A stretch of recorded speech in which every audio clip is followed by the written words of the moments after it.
नमस्कार, मेरा नाम है ओम प्रकाश यादव और आप देख रहे हैं वॉइस ऑफ रिपब्लिक। आरसीपी आज अपनी पार्टी आशा, जिसका गठन उन्होंने अभी हाल में ही किया था, उसका विलय कर दिया जनसुराज में और वो अब जनसुराजी हो गए। आज पटना में आयोजित एक प्रेस कॉन्फ्रेंस में उन्होंने इसकी घोषणा की और प्रशांत किशोर जी ने उनका स्वागत भी किया।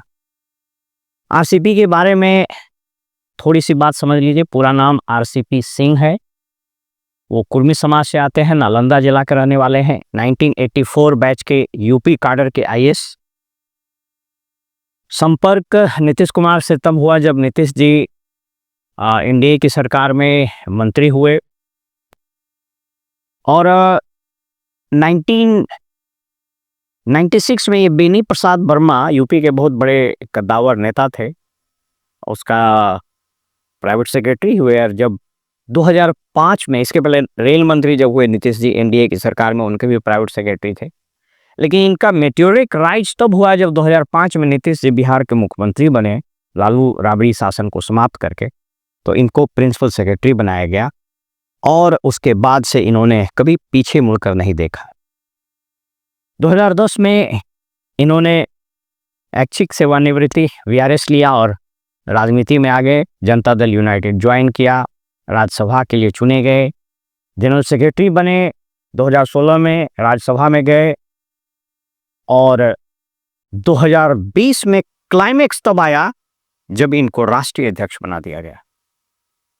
2021 से इनका खराब समय शुरू हुआ जब इनको केंद्र में कथित रूप से नीतीश जी के बगैर मर्जी के इनको स्टील मिनिस्टर बनाया गया और उसके बाद संबंध खराब होते गए और अंततोगत्वा इनको जब राज्यसभा का दोबारा टिकट नहीं मिला तो 2022 में इनको रिजाइन करना पड़ा। इसके बाद बड़े नाटकीय अंदाज से ललन सिंह, संजय झा, नीरज कुमार जो जदयू के प्रवक्ता हैं, इन लोगों ने बहुत ज़बरदस्त अटैक किया। आपको याद हो वो सारा वाकया, उनके पर्सनल लाइफ, उनके बेटी जो आईपीएस है उन पर, सब पर अटैक हुआ और 2022 में ही नीतीश कुमार से इन्होंने नाता तोड़ दिया, जदयू से इन्होंने रिजाइन कर दिया। 2023 में फिर ये भाजपा ज्वाइन की और इनको लगा कि वहाँ कोई बड़ा रोल मिलेगा, लेकिन वहाँ भी कुछ नहीं हुआ। इनको निराशा हाथ लगी। भाजपा के नेताओं ने इनको कोई तवज्जो नहीं दी। टिकट वगैरह भी इनको पार्लियामेंट के चुनाव में नहीं मिला। फिर इन्होंने 2024 में अपनी नई पार्टी बनाई 31 अक्टूबर को, आप सबकी आवाज, आशा बोलते हैं उसको, और घोषणा की कि हम 2025 का चुनाव लड़ेंगे। लेकिन कोई खास रिस्पांस नहीं मिला और जिसको अंग्रेजी में बोलते हैं कि पॉलिटिकल ओब्लिवियन में ही जाने लगे, नेपथ्य में जाने लगे। और अंततोगत्वा उन्होंने 18 मई 2025 को जनसुराज ज्वाइन कर लिया। ये छोटा सा ब्रीफ मैंने आपको इसलिए दिया कि थोड़ा समझिए इस बात को कि इनका वहाँ ज्वाइन करना क्या, राजनीति में इसका क्या मायने है। एक दो घटनाक्रम आपको और बता देते हैं। इसके बाद जनसुराज के सुप्रीमो, जनसुराज के संस्थापक अपने पूरे पार्टी के कार्यकर्ता के साथ कल्याण बिघा, जो नीतीश जी का गांव है नालंदा जिला में, हरनौत ब्लॉक में पड़ता है, वहां के लिए वो निकल गए। प्रशासनिक और पुलिस अधिकारियों से उनकी झड़प भी हुई। ये बात मुझको बिल्कुल समझ में नहीं आ रही है कि वहाँ के एसडीओ और एसडीपीओ या फिर लोकल एडमिनिस्ट्रेशन ने क्यों उनको रोका। ये प्रशासनिक नासमझी ही कहिए या मुख्यमंत्री के खैरखाही में कुछ अफसर जो होते हैं वो भलाई से ज़्यादा उनका नुकसान कर बैठते हैं। सर प्रणाम सर। हाँ, ये सूचना मिल रही है। आप निकले कि नहीं वहाँ से? नहीं सर, अभी बराहे में है। हाँ, ये कल्याण बिगा के तरफ आ गए तो आप देख लीजिए, हम एकदम प्यार से बता रहे हैं आपको। सर हमने आपके कार्यकर्ता घुस रहे इधर उधर से। आप जिला अध्यक्ष, आप नप जाएंगे, आपको यहाँ रहना, ये समझ लीजिए। वो लोग तो पटना चले जाएंगे, सर अपना का ये कर लेंगे, आप फंस जाएंगे। हम एकदम आपको क्लियर बता रहे हैं। आपकी जिम्मेदारी है सीधा बिहार शरीफ ले जाने उनको। सर। कल्याण बिगा में एक भी गाड़ी घुस गई तो देख लीजिए फिर। सर बहरहाल वो एक अलग इशू है, इनको रोका गया, खूब बवाल हुआ। अंततः गतवा वो गांव गए या नहीं गए कहना बड़ा मुश्किल है, लेकिन इन तीनों घटनाक्रम को जरा जोड़ के देखिए। आरसीपी का जनसुराज से जुड़ना, जनसुराज का आज ही कल्याण बिघा का कार्यक्रम किया जाना, ये सब स्क्रिप्टेड था। और सबसे बड़ी बात, प्रेस कॉन्फ्रेंस में प्रशांत किशोर ने जो आज एक आह्वान किया है वो बड़ा महत्वपूर्ण है। उन्होंने कहा कि जनता दल यूनाइटेड के वर्कर्स आज की तारीख में बिहार के सबसे कमिटेड पॉलिटिकल वर्कर्स है, सबसे ईमानदार पॉलिटिकल वर्कर है। सिद्धांतों को आगे रखा जाएगा, जो गांधी को लेकर आगे चलेंगे, जो समाज के सभी वर्गों को साथ लेकर चलेंगे, और क्राइम, करप्शन और कम्युनलिज्म से मुक्त कोई राजनीतिक व्यवस्था होगी, उसका नाम जनसुराज है। तो आपके माध्यम से सभी उन जनता दल यूनाइटेड या उस तरह की व्यवस्था से जुड़े हुए राजनीतिक साथी कार्यकर्ताओं से भी आग्रह करता हूं कि आपको रास्ता दिख रहा है, अगले 1-2 महीने में तुरंत ज्वाइन कीजिए, उस डूबती हुई नाव को छोड़िए, क्योंकि अब नीतीश कुमार ना वो दल चला रहे हैं ना वो दल चला सकते हैं। सरकार अफसर चला रहे हैं और जनता दल यूनाइटेड 4-5 ऐसे ठेकेदार चला रहे हैं ना जिनका राजनीतिक अनुभव। उन्होंने आह्वान किया कि नीतीश कुमार की डूबती हुई नैया को छोड़ के आप लोग भागिए, और आप सब लोग को हम आमंत्रित करते हैं उन्हीं के शब्दों में कि आप जनसुराज में आइए और ज्वाइन करिए। ये तीनों एंगल को, ये तीनों पॉइंट को जोड़ करके देखिए, इसके क्या राजनीतिक महत्व है।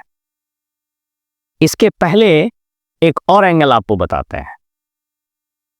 रिशु श्री का जो एपिसोड हुआ, आप सब लोग जानते हैं कि एक ठेकेदार पर एफआईआर दर्ज हुआ है और उसमें बताया जा रहा है कि लगभग 1 दर्जन सीनियर आईएएस अधिकारियों की गर्दन फंसने वाली है।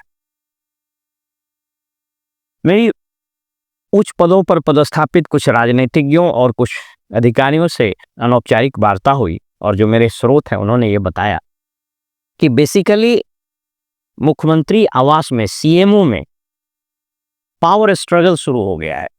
और ये पावर स्ट्रगल इसलिए शुरू हुआ कि नीतीश जी की शारीरिक और मानसिक स्थिति अब वैसी नहीं रही जैसा पहले थी। वो निर्णय लेने के लिए अब कथित रूप से सक्षम नहीं है और उनके बिहाफ में कोई और निर्णय लेता है। आप सब लोग जानते हैं कि कायस्थ समाज का एक लॉबी है जो वहाँ इन दिनों बड़ा हावी है, और ये अब छुपा हुआ नहीं है, it is an open secret कि कायस्थ समाज के जो 4-5 टॉप आईएएस अधिकारी हैं वो बिहार का पूरा प्रशासनिक अमला चलाते हैं। उसमें से एक मुख्यमंत्री के अपने प्रधान सचिव है जो मुख्य सचिव से रिटायर किए हैं। अपर कास्ट का एक लॉबी पॉलिटिकल, और उसमें कुछ ब्यूरोक्रेट भी है, हालांकि वो भाषीय पर है। इसमें पावर स्ट्रगल चलना शुरू हो गया है, और जो भूमियार समाज का एक लीडरशिप है, जो कॉटरी कॉकस है, वहाँ उन लोगों ने एक बड़ी वेल कंसीव्ड चाल चली है। उसमें और कुछ अपर कास्ट के नेताओं का नाम आ रहा है, और इन लोगों ने एक सोची समझी साजिश के तहत कायस्थ के इस लॉबी पर जबरदस्त प्रहार किया है। रिशु श्री स्वयं भी कायस्थ है, और उसके जरिए ऐसा प्रहार किया है कि कायस्थ की लॉबी का भी कमर टूट गया है। मेरी अपनी एक और जानकारी भी आई है, वो ये बता रही है कि इस बार चुनाव के पहले जो ट्रांसफर पोस्टिंग होंगे उसमें दीपक कुमार की उतनी नहीं चल पाएगी। एकदम नहीं चलेगी तो हम नहीं कह सकते हैं, इसलिए कि अभी भी विभागों में उच्चतर पदों पर, उच्चस्थ पदों पर जो लोग पदस्थापित हैं उनकी लॉयल्टी और उनका एलिजियंस दीपक कुमार के साथ ही है। लेकिन जनता दल के अघोषित ट्रेजरर श्रवण कुमार, जो नीतीश कुमार के स्वजातीय भी हैं, उनको इस बार दायित्व दिया गया है कि आप ट्रांसफर पोस्टिंग का काम करिए। और मेरी जो जानकारी है उसमें 2 चीज का ख्याल रखा जाएगा। एक कि बैकवर्ड समाज से और खास करके कुर्मी और कोयरी एवं अति पिछड़ा, इससे पदाधिकारियों की पदस्थापना में तरजीह दिया जाए। इसलिए देखिएगा इस बार जो transfer posting DM, SP, IG, DIG, SDM, DSP वगैरह की पोस्टिंग होगी, इसमें इन जातियों की प्रबलता और प्रमुखता रहेगी। तो पहला ये चार दो। दूसरा कि फंड रेजिंग का काम भी अब पहले भी करते थे, लेकिन अब एकदम घोषित रूप से श्रवण कुमार के हाथों ही दे दिया गया है। अब आपको लग रहा होगा कि मैंने 3-4 बिंदु बताए हैं, कनेक्टेड कहां से? तो कनेक्टेड ये है कि अब नीतीश कुमार के पॉलिटिकल जमीन पर अंतिम और बहुत प्रभावी प्रहार शुरू हो गया है। प्रशांत किशोर के पास 2-3 चीज का जबरदस्त एज है। पहला एज ये है कि ये जितने लोग आज की तारीख में बिहार के पॉलिटिकल सर्किल में पावरफुल कॉरिडोर में हैं, उन सब के साथ इन्होंने काम किया है। तो ये पावर डायनेमिक्स को किसी और व्यक्ति से ज्यादा समझते हैं। नंबर 2, इनके पास पॉलिटिकल स्ट्रेटजी, कैंपेन आदि का जबरदस्त, संगठन आदि बनाने का जबरदस्त अनुभव है। और विगत 2 साल से जो इन्होंने पदयात्राएं की हैं, तो बिहार के पूरे सोशल, इकोनॉमिक और पॉलिटिकल डायनेमिक्स को ये अन्य नेताओं से अच्छी तरह से समझते हैं, उससे ज्यादा समझते हैं, ऐसी मेरी समझ है। अब इनको एक समझ में आ गया है कि अगर जनसुराज को आगे जाना है तो जो सबसे, और ये एक स्ट्रेटजी होती है, सबसे जो कमजोर है उसको सबसे पहले खत्म करो। आज की तारीख में पॉलिटिकल बैटलफील्ड में, राजनीति के इस युद्ध में, राजनीति के इस युद्ध भूमि में सबसे कमजोर योद्धा कौन है? तो वो नीतीश कुमार है। तो इसीलिए मैंने कहा आरसीपी को लाने का एक मतलब उनके जाति का एफिलिएशन और ये दिखाना कि भाई कुर्मी से हम अलग नहीं हैं।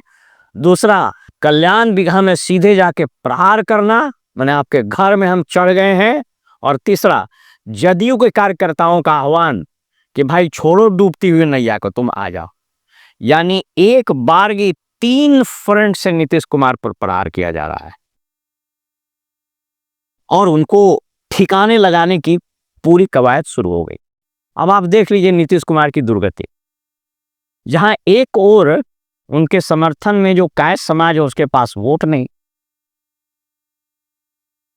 इस वर्ग का और इन अधिकारियों ने मोटे तौर पर क्या किया, तो इनको धीरे धीरे एलिनिएट कर दिया। अपर कास्ट के जो लोग हैं पॉलिटिशियंस, उनका स्वाभाविक रुझान भाजपा की ओर है और पॉलिटिक्स में तो कोई किसी का होता नहीं। मैंने एक बार आपको पिछले वीडियो में, ऋषु सूरी के वीडियो में मैंने बताया था कि ऋषु श्री बहाना है, निशाना नीतीश को पर निशाना है। ये वीडियो आप उसमें देख लीजिएगा। उसमें बार्गेनिंग अब ये हो रही है कि इस बार 50-60 सीट पर जनता दल यूनाइटेड तैयार हो और रिमेनिंग सीट पर भाजपा लड़ेगी। और मैं आपको एक और घोषणा कर देता हूं, अगर इस बार एनडीए जीती, बहुमत आया बिहार के विधानसभा में और बीजेपी का ज्यादा सीट आएगा ही उसमें स्वाभाविक रूप से, तो इस बार बिहार में 30 साल का रिकॉर्ड टूटेगा और कोई अगड़ी समाज से और खास करके भूमिहार समाज से बिहार का मुख्यमंत्री बनेगा। जी हाँ, ये आपको हम किसी ने आज तक नहीं बताया हुआ, मैं बता रहा हूँ। अगर इस बार एनडीए जीता, और एनडीए जीतने का मतलब है भाजपा को ज्यादा सीट आना, तो बिहार का अगला मुख्यमंत्री भूमिहार समाज से कोई नेता होगा। वो कौन होगा वो भी मेरे स्रोत बताते हैं, लेकिन वो अभी पता आपके सामने हम नहीं खोल रहे हैं। इसलिए ये जो डेवलपमेंट हुआ है यह नीतीश को, और इसमें टैसिट सपोर्ट भी है भाजपा का कि नीतीश कुमार को साफ कर दो। देखिए इतिहास कैसे अपने आप को दोहराता है। हिंदू धर्म में थ्योरी ऑफ कर्मा है, कर्म का सिद्धांत है कि नीतीश कुमार ने जो रोपा है वही वो काटेंगे। 2 दिन पहले जॉर्ज फर्नांडिस की पत्नी लैला कबीर, जो हुमायूं कबीर कांग्रेस के नेहरू के मंत्रिमंडल में मंत्री थे, उनकी पुत्री, उनकी शादी संभवतः 74 वगैरह में हुई थी। एकाकी जीवन जी रही थी, उनकी मृत्यु हुई, कोई देखने नहीं गया। जिस तरीके से एल्जाइमर और पार्किंसंस डिजीज के शिकार होने के बाद जॉर्ज फर्नांडिस आइसोलेटेड और तिरस्कृत अपमानित जीवन जिए और गुमनाम मौत लेके चले गए, नीतीश कुमार वहां घड़ियालू आंसू बहाने गए थे। नीतीश कुमार बहुत तेजी से अपने राजनीतिक पतन और सामाजिक और राजनीतिक आइसोलेशन की ओर तेजी से बढ़ रहे हैं। और आप देख लीजिएगा, नवंबर के बाद नीतीश कुमार का वही हश्र होगा जो उन्होंने जॉर्ज फर्नांडिस, शरद यादव, दिग्विजय सिंह ये दिग्विजय सिंह नहीं, वो दिग्विजय सिंह बांका वाले दिग्विजय सिंह सहित अन्य नेताओं के साथ किया है। इसलिए आरसीपी का जनसुराज में जाना जनसुराज के स्ट्रेंथ के लिए कितना संख्या बल से महत्वपूर्ण होगा, ये इससे ज़्यादा जरूरी, इससे ज़्यादा फायदा उसको एक पोस्टर के रूप में, उसको एक रणनीति के रूप में और इसको एक नैरेटिव के रूप में पेश किया जाने का है कि अब कुर्मी समाज का प्रतिनिधित्व नीतीश कुमार नहीं करते हैं। फिलहाल हमें इजाजत दीजिए और आप देखते रहिए वॉइस ऑफ रिपब्लिक। नमस्कार।